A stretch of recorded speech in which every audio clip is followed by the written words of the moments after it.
Sister Vivian. Ang wika ng awit ay, make me a servant. The question is, kayo po ba talaga ay nagpapagamit sa ating Panginoon? O ang Diyos ang ginagamit niyo? Iba kasi po yung nagpapagamit sa Diyos. At iba rin yung ang Diyos ang ginagamit niyo. Pag sinabi kong nagpapagamit kayo sa Diyos, ang kalooban niya po, ang inyo pong sinusunod. At araw-araw po ay gumagawa kayo sa Kanya. Amen po? Amen. Pero po, i-assess niyo po ang inyong mga sarili. Baka ang Diyos lang po ang ginagamit niyo. Ano ibig sabihin ang Diyos ang ginagamit niyo? Kung may kailangan niyo lang po siya, saka kayo mananalangin. Pag Sabado, hindi dito, dahil kailangan niyo siya, kaya lang kayo narito. Pero hindi talaga kayo nagpapagamit sa ating Panginoon. Ibig sabihin nun, mga kapatid, ang kabanalan ng Sabat ay dapat makita po sa bawat puso. Sa paglilingkod, sa pag-awit ay ating po itong pinaghahandaan. Alam niyo po ba kaya si Mary Magdalene, 1 year siyang naghanda? Nakita niyo nung pinatawag siya ng ating Panginoon sa kanyang pagkakasala. 1 taon siyang naghanda. 1 taon siyang nag-ipon ng kanya pong pambili ng pabango na kung saan ito ay ginagamit para sa paglibing sa mga mamamatay. 1 year siya nag-sacrifice na hindi kumain ng masasarap ng pagkain para lamang po maibigay sa Diyos ang dapat maibigay sa Diyos. Naunawaan niyo po ba yun, mga kapatid? Ito po ay para sa congregation, mga kapatid. Kanina po tapos na ang ating pong para sa officer. Pero halos kayo lang rin naman ang mga congregation. Kaya pansinin niyo po, mga kapatid, paano sisigla ang church ng GSIS kung ang mga congregation ay hindi masisigla sa paggawa? Ito po ay hamon po sa bawat isa sa darating na taon na 2024. Kamusta po ang alam na dapat natin pong pagningasin pa sa paglilingkod sa ating Panginoon? Ang bawat department po, mga kapatid, ay hindi po nila magagawa ang kanilang tungkulin kung hindi nyo po sila susuportahan. Tama po. Kagabi po ay nag-meeting tayo patungkol po sa ating induction ceremony. Tama mali? Pero parang ang nakikita kong gumagawa lang, gumikilos ang ating Sabbath school. Hindi niya na alam ang gagawin niya, pupunta dito, pupunta doon, babalik dito. Pero marami po kayo, mga kapatid.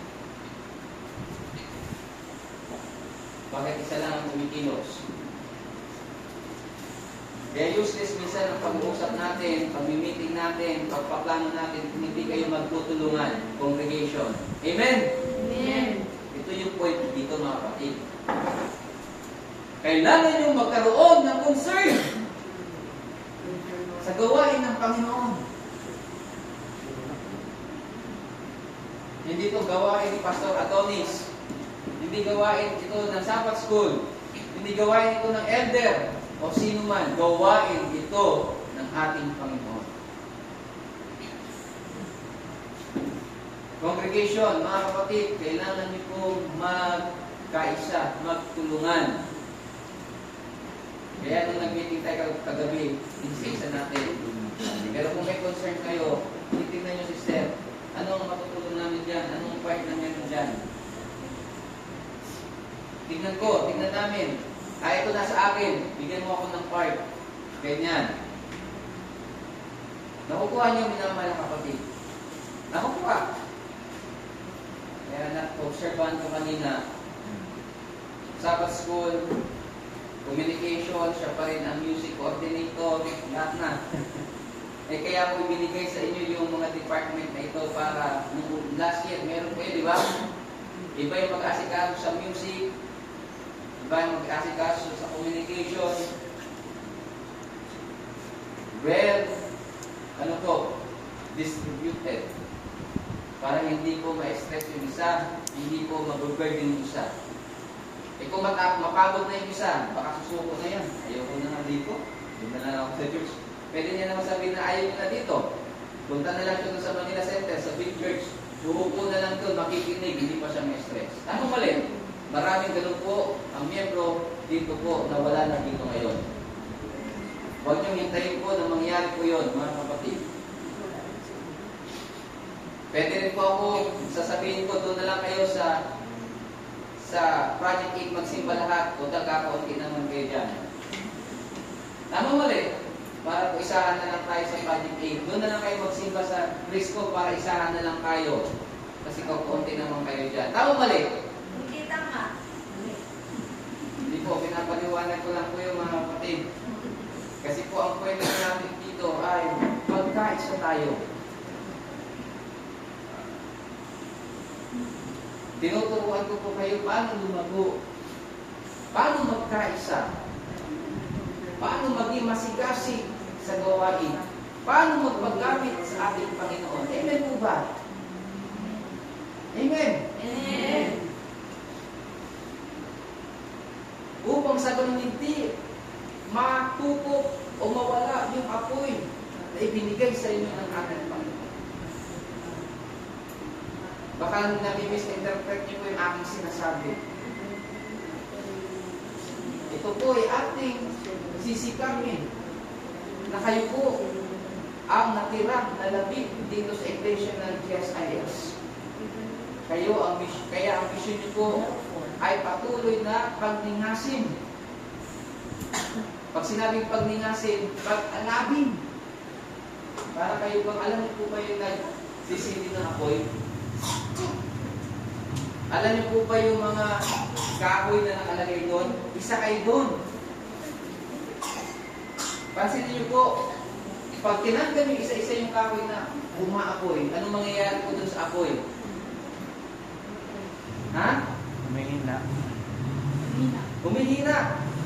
Pero pag inyo pong gatungan, lalakas. Yun po ang gawain ng bawat isa. Support ang tawag po doon. Pero pag ikaw ay aalis doon, hindi ka susuporta, aalis yung isa, hihina ng hihina ang apoy hanggang mamamatay ang apoy. Nakukuha niyo mga kapatid? Kaya kayo po, kabahagi tayo dito lahat. Kailangan niyo pong gatungan ng gatungan. Hindi lang yung isa ang gagawa o dalawa ang gagawa. Lahat kayo ay tulong-tulong na gagawa. Amen po ba? Amen. Parang mahina. Amen po ba? Amen. Kaya mga kapatid, wag nung mamisinterpret yung aking po ipinapaliwanag ko dito.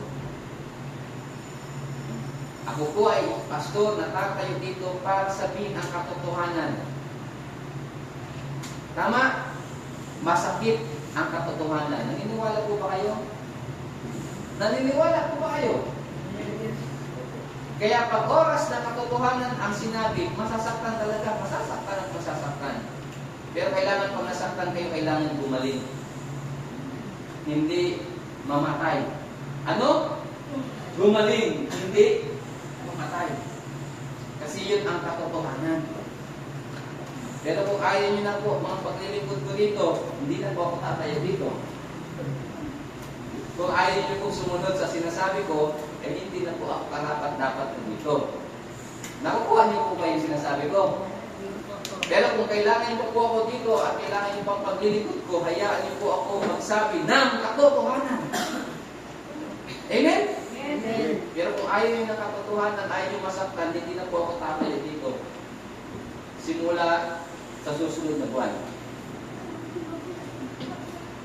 Pero kung kailangan nyo ng katotohanan, at kahit masaktan kayo at magbabago, pupunta pa rin ako dito. Ganun lang po yun. Pero sa nakikita ko, kung hindi nyo na kailangan ng paglilingkod ng inyong pastor, at ayaw nyo masaktan, ulitin ko, hindi na po ako kailangan tumayo pa dito.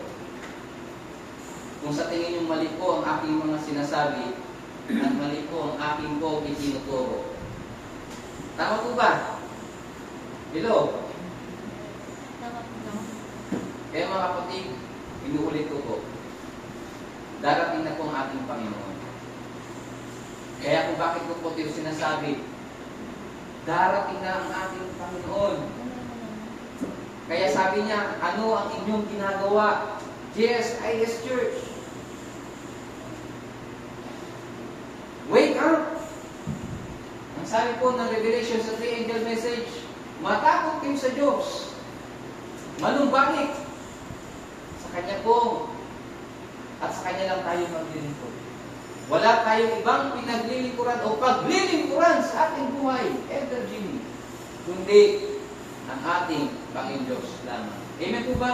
Amen. Hindi tayo maglilingkod kay Pastor. Instrumento lang si Pastor. Hindi tayo maglilingkod kay Elder Jimmy. Instrumento lang siya. At hindi tayo maglilingkod dito kay Nino man, kundi instrumento lang tayo dito. Amen po ba? Amen. Ito po ang tatandaan natin. Pero kung nasa isip natin minsan na tayo ang pinaglilingkuran, yun ang danger. Yun ang danger. Baka akala po natin, na ayon po sa Biblia, doon po sa parable of the coin, yun ang danger eh. Hindi niya alam na nawala na pala siya. Buti pa yung prodigal son. Alam niyang nawala, kaya pwede siya bumalik. Tama? Ang gusto ko yung prodigal son. Alam ko nawala, pwede akong bumalik. Pero ang danger po yung coin. Kasi meron po tayong mga miyembro sa church natin na katulad ng coins na hindi na nila alam paano sila babalik. Kasi hindi rin nila alam na nawala sila. Hanggang hindi sila pupulutin, hindi sila makakabalik. Kaya marami po ngayon dito miyembro nyo na nangyari po na para silang lost coin na kung hindi nyo po sila pupuntahan, hindi sila makakabalik. Kaya ngayon, sinong pupunta sa kanila? Pastor lang? Sa dami ng miyembro nyo dito. At 5 church kayo. At kung iaasa nyo lang sa pastor, ay talagang hindi kayo lalago. Nakukuha nyo po? Sino pupunta sa mga nawala? Sa GSIS, si Enter lang ba? Natatandaan nyo po yung ating lesson nung nakaraan? Nung matagpuan ni Kristo yung babaeng nag-iigib sa balon, nakuha at napag-aralan niyo po yun? Sinermonan niya, di ba? Kasi makasalanan. Pero, nung ma-realize niya na nagkasala siya, pinatawad siya, hindi siya, napakali na sabihin yung natanggap niyang kaligtasan. Saan siya pumunta? Sa barrio niya.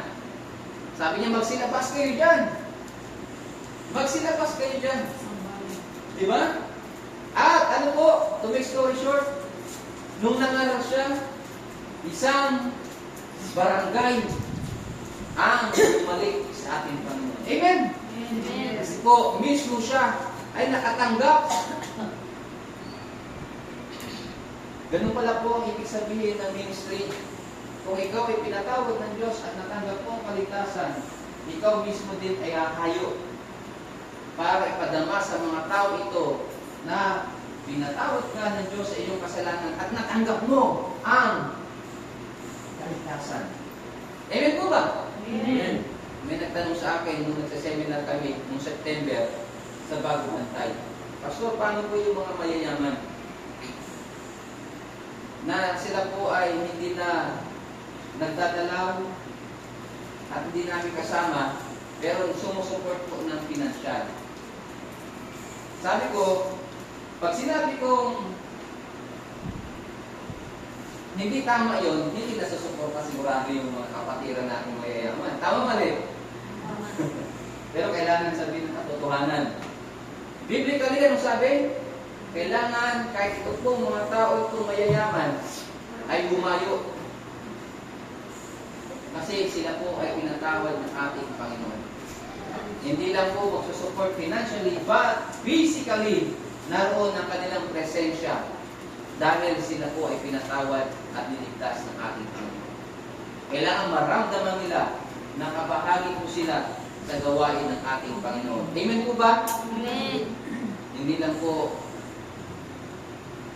financial matters, kundi ang mismong paglilingkod sa kanila physical na gusto ng Diyos na makita sa kanila. Amen? Amen. Para magkagayon, makikita po ng Diyos na tunay na nagkakaisa ang bawat isa. At magkakabunga po yun. Tandaan niyo. Uulit-ulitin ko. Magkakabunga ang inyo pong pinagkaisaan, pinagpagalan, at nagkaroon kayo ng katapatan sa ating Panginoon. Pagpalain po tayo ngayon. At ngayon tayo po ay sama-samang mananalangin. Tayo po ay tumayo para sa ating panalangin. Sa muli, aming Ama, narito po ang inyong bayan sa GSIS. Bagaman malaki ang hamon sa kanila upang sila ay gumamit. Alam ko po na ang kaaway ay gagawa din habang sila'y gumagawa.